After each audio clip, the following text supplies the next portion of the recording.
Hello dear students, in subject business studies, today we are going to discuss the topic need, importance and advantages of coordination.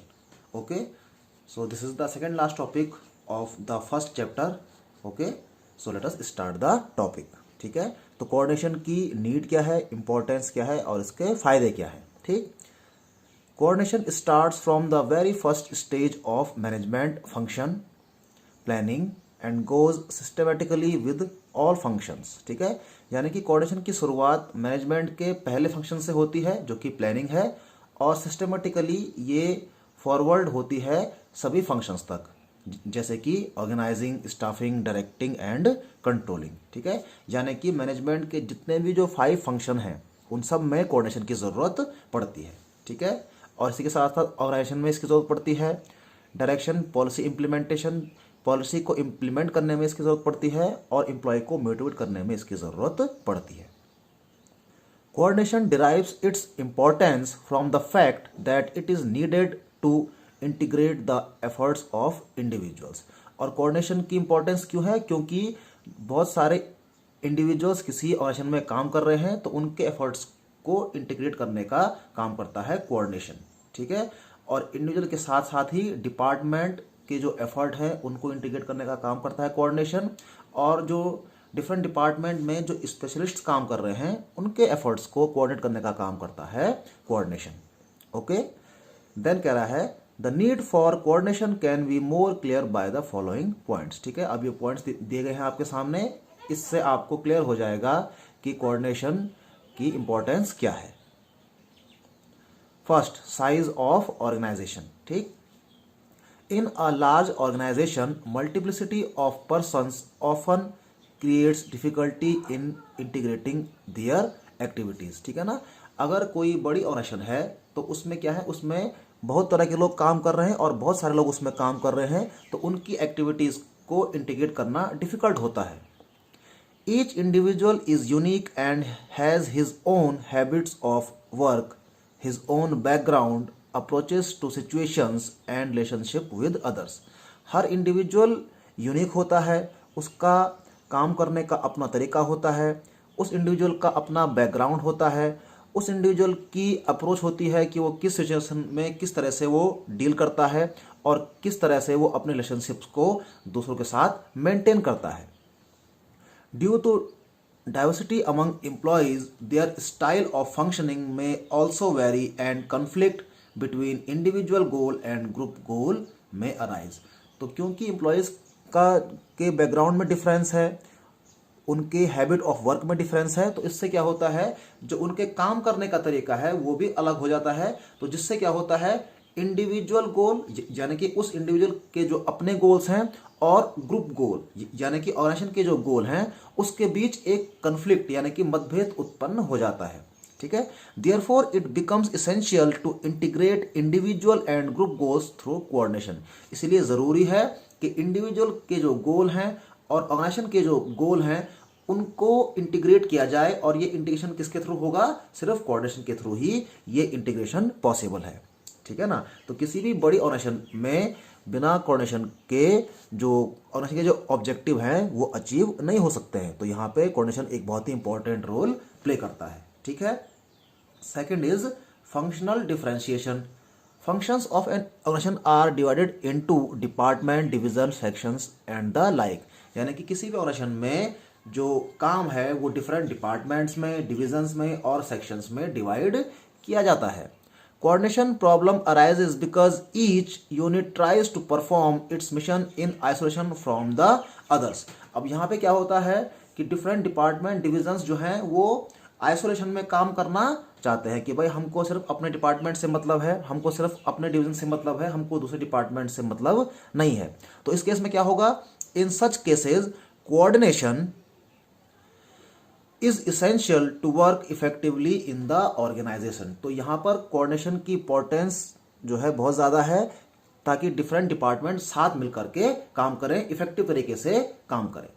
The coordination is needed to minimise the difference among department. और यहाँ पे coordination की जरूरत क्यों है, क्योंकि different department के बीच जो डिफरेंसेस हैं, जो गोल्स में उनके डिफरेंसेस हैं उनको हम मिनिमाइज कर सकते हैं, ठीक है, ताकि सारे डिपार्टमेंट मिल करके ऑर्गेनाइजेशन के जो ऑब्जेक्टिव हैं उसको अचीव करने के लिए काम करें। Okay. Third is specialisation. There is a high degree of specialisation in modern organisations, ठीक है ना। आजकल की जो मॉडर्न ऑर्गेनाइजेशन है उसमें स्पेशलाइजेशन जो है बहुत हाई डिग्री का है, ठीक है। Specialisation arises out of the complexity of modern technology as well as from the diversity of task needed to be performed. और आजकल स्पेशलाइजेशन की ज़रूरत क्यों है? क्योंकि आजकल मार्केट में बहुत ज़्यादा नई टेक्नोलॉजी मार्केट में आ चुकी हैं, ठीक है ना।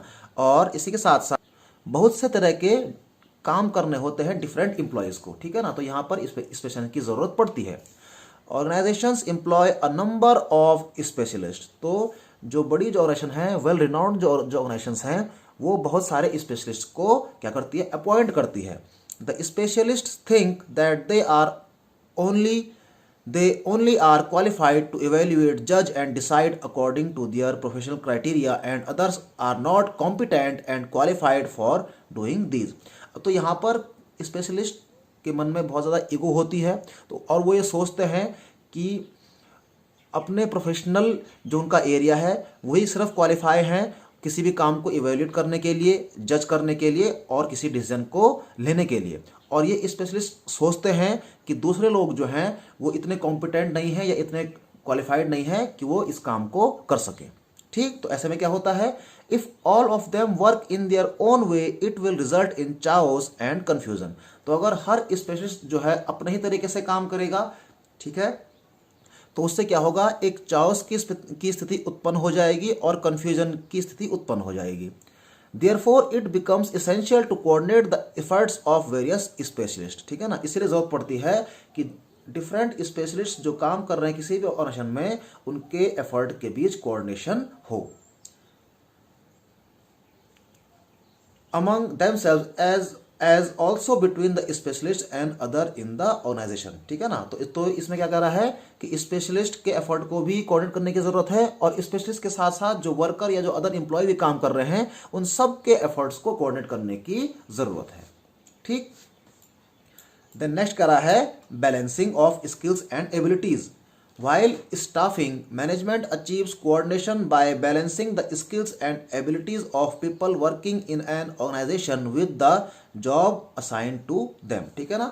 अब कोऑर्डिनेशन की ज़रूरत स्टाफिंग में भी पड़ती है, क्योंकि जिस तरह का काम है आपको उसी तरह का एम्प्लॉय चाहिए आपको, यानी कि जिस तरह का काम है उसी स्किल सेट का, उसी एबिलिटी और उसी नॉलेज का आपको एम्प्लॉय चाहिए होता है। तो कोऑर्डिनेशन से ये पॉसिबल है कि जिस तरह का आपका काम है, जिस तरह का नेचर ऑफ वर्क है, उसी तरह का स्किल सेट का और एबिलिटी का एम्प्लॉय आप ऑर्गेनाइजेशन को प्रोवाइड करें।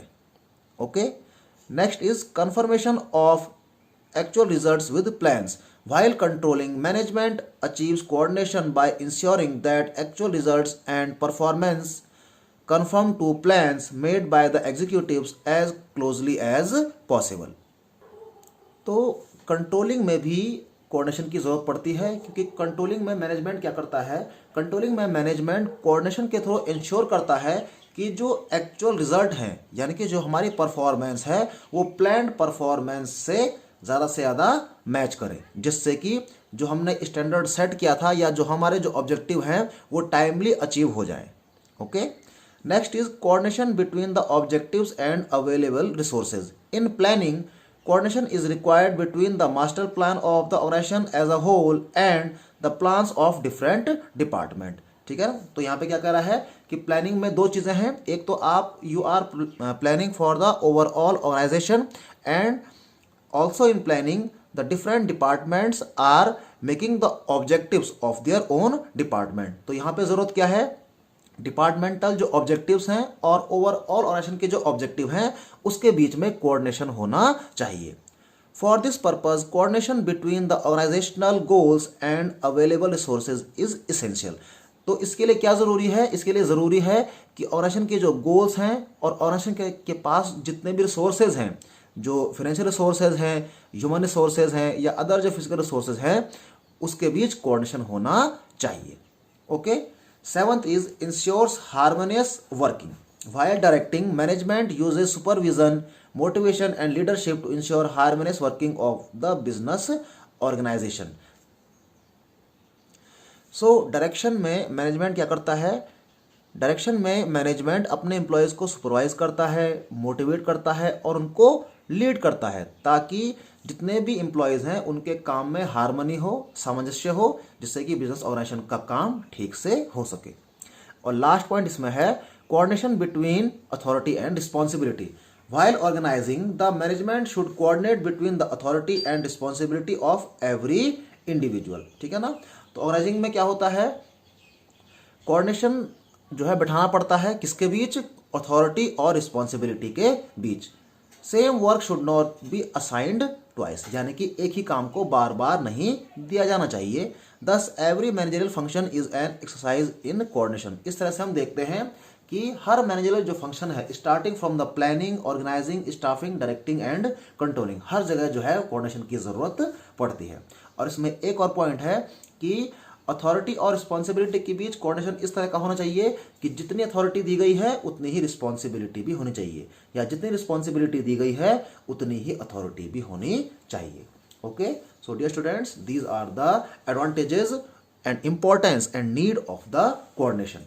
Okay, now we will move towards the last topic of this chapter, that is coordination is the essence of management। ठीक है, ये एक क्वेश्चन है जो कि 4, 5, 6 मार्क्स में एग्जामिनर आपसे पूछता है। ठीक है ना? तो इस लास्ट टॉपिक को भी आज हम क्लियर कर लेते हैं और इसके बाद ये आपका फर्स्ट चैप्टर फिनिश हो जाएगा। ठीक है, तो कह रहा है coordination is the essence of management, कि कोऑर्डिनेशन को मैनेजमेंट का सार कहा जाता है। ठीक है ना? तो क्यों कहते हैं? Coordination is regarded as the very sense of management. Coordination को मैनेजमेंट का सार कहा जाता है। A manager seeks to achieve coordination through the basic function of management. ठीक है ना? तो एक मैनेजर क्या करता है? जो मैनेजमेंट के बेसिक फंक्शन है उन सब में कोऑर्डिनेशन को बिठाने का काम करता है। और मैनेजमेंट के जो प्राइमरी फंक्शन है वो कौन कौन से हैं? Planning, organising, staffing, directing and controlling. तो इन 5 बेसिक फंक्शंस के बीच में मैनेजमेंट क्या करता है? कोऑर्डिनेशन को अचीव करने का काम करता है। As a matter of fact, performance of any of these functions is an exercise in coordination. तो जब भी हम इन फंक्शंस को कर रहे हैं तो इसका मतलब क्या है? कि कोऑर्डिनेशन का काम हो रहा है। In the words of G.R. Terry, coordination deals with the task of binding efforts in order to ensure successful attainment of an objective. It is accomplished by means of planning, organizing, actuation and controlling.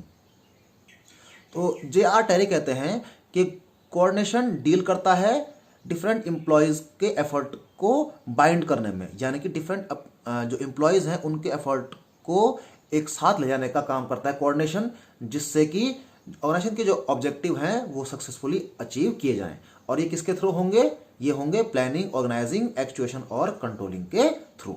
ठीक है, अब हर step में management के जितने भी functions हैं, planning, organising, staffing, directing and controlling, हर जगह जो है कोऑर्डिनेशन की जरूरत पड़ती है। तो कैसे पड़ती है, आइए इसको जानते हैं। The planning function facilitates coordination by properly integrating various plans through discussion and exchange of idea। तो प्लानिंग में कोऑर्डिनेशन को फैसिलिटेट किया जाता है कैसे? डिफरेंट प्लान्स को डिस्कशंस करके और आइडियाज को एक्सचेंज करके उनमें इंटीग्रेशन का काम किया जाता है। The plans of different departments are coordinated for preparing the master plan. ठीक है ना? यानी कि डिफरेंट डिपार्टमेंट्स के प्लान को कोऑर्डिनेट किया जाता है जिससे कि ओवरऑल ऑर्गेनाइजेशन के लिए एक मास्टर प्लान बनाया जा सके। There should be also a coordination between the objectives and available resources. और जो आपके जो ऑब्जेक्टिव्स हैं, ऑर्गेनाइजेशन के जो ऑब्जेक्टिव्स हैं और ऑर्गेनाइजेशन के पास जो रिसोर्सेज हैं, जो अवेलेबल जो रिसोर्सेज हैं, उसके बीच भी कोऑर्डिनेशन होना चाहिए। Okay, second is while organizing there should be a coordination between the authority and responsibility of every individual. Same work should not be assigned twice. Organising में भी क्या होता है? कोऑर्डिनेशन की जरूरत पड़ती है, क्योंकि यहाँ पर अथॉरिटी और रिस्पॉन्सिबिलिटी किसी एम्प्लॉय को सौंपी जाती है।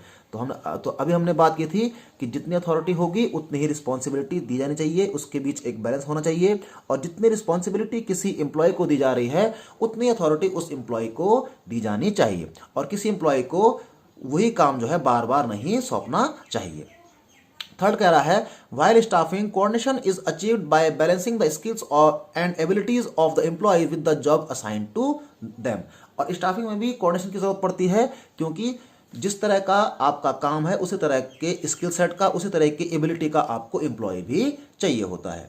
Fourth is while directing the function of coordination is achieved, the very sense of giving orders, instructions, guidance to the subordinate means coordination of their activities in such a manner that enterprise objectives are achieved efficiently। तो directing में भी coordination का काम होता है, क्योंकि directing में हम जो सुपीरियर हैं वो अपने सबॉर्डिनेट को ऑर्डर देते हैं, उनको इंस्ट्रक्ट करते हैं, उनको गाइडेंस देते हैं। तो इस तरह से जो सुपीरियर हैं वो अपने सबॉर्डिनेट्स के एक्शंस को कोऑर्डिनेट करने का काम करते हैं, जिससे कि ऑर्गेनाइजेशन के जो ऑब्जेक्टिव हैं वो एफिशिएंटली और इफेक्टिवली अचीव हो जाएं।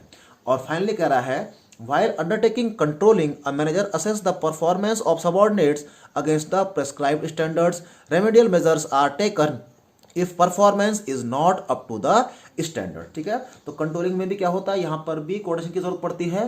क्यों पड़ती है? क्योंकि प्लानिंग में हम जो है कुछ स्टैंडर्ड को हम सेट करते हैं और हम चाहते हैं कि जो सेट स्टैंडर्ड हैं, जो प्रेस्क्राइब जो स्टैंडर्ड हैं, इसी के अनुसार हमारा काम हो।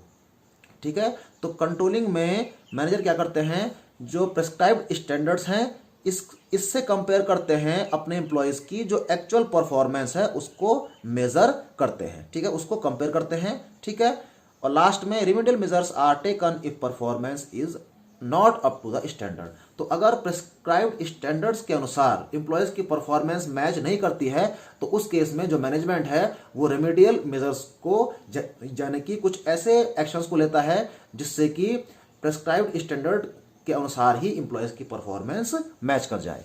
ठीक है ना, तो इस तरह से हमने देखा कि कोऑर्डिनेशन को जो है मैनेजमेंट का एसेंस कहते हैं, क्योंकि कोऑर्डिनेशन जो है मैनेजमेंट के हर फंक्शन में अप्लाई होता है। Okay, so dear students, this was the last topic in the first chapter, that is nature and significance of management. ठीक है ना, तो इस वीडियो को आप ध्यान से देख लीजिए, समझ लीजिए। If you have any query then you can ask. Okay, thank you.